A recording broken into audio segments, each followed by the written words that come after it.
Rallapadu reservoir పై దృష్టి పెట్టాలని Kandukur MLA Enturi Nageswararao demand చేశారు. ఆయన అసెంబ్లీలో ప్రశ్నోత్తరాల సమయంలో మాట్లాడారు. సందర్భంగా ఆయన మాట్లాడుతూ కందుకూరు నియోజకవర్గాన్ని గత ప్రభుత్వం పూర్తిగా నిర్లక్ష్యం చేసిందని, ఈ ప్రభుత్వంలోనైనా పంచకాలువలు తవ్వించి తమకు సహకరించాలని, మా రైతుల్ని కాపాడాలని ఆయన కోరారు.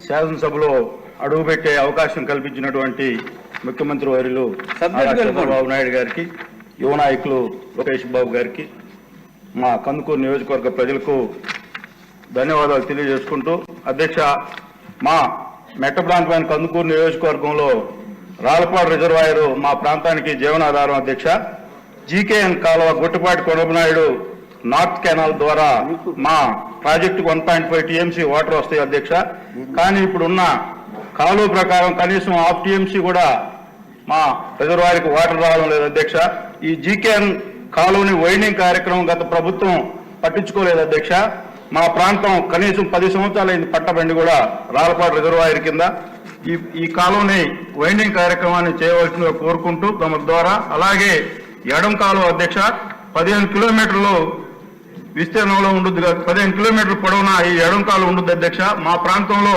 ఉరవటివారిపాలెం మండలం, లింగసముద్రం మండలం ఈ ప్రాంత రైతులు ఎడం కాలువని కలగా మిగిలిపోయే పరిస్థితి ఉంది. అధ్యక్ష, ఈ కాలువని 2018లో గౌరవ ముఖ్యమంత్రి వర్యులు మా నియోజకవర్గం, మా గ్రామం రావడం జరిగింది. అధ్యక్ష, ఆ రోజు జీవో నెంబర్ 116 ద్వారా ఈ కాలువని వైండ్ చేసే కార్యక్రమం చేపట్టడం జరిగింది. మళ్ళా తర్వాత వచ్చిన ప్రభుత్వం కనీసం ఆ ఎడం కాలువ మీద పట్టించుకున్న పాపాలను పోలేదు. అధ్యక్ష, క్లియర్ గా చెప్పండి సార్. ఇంకొకటి సార్, టీడీపీ ప్రభుత్వ హయాంలో మా రాళ్లపాడు రిజర్వాయర్ ని డ్రిప్ పథకంలో చేర్చడం జరిగింది. అధ్యక్ష, తర్వాత వచ్చిన ప్రభుత్వం పట్టించుకున్న పాపాను బాలేదు. ఈ 3 కార్యక్రమాలని త్వరగా చేసి మా ప్రాంత రైతులను కాపాడాలని గౌరవ మంత్రివర్యులను తమ ద్వారా కోరుకున్నాం. అధ్యక్ష.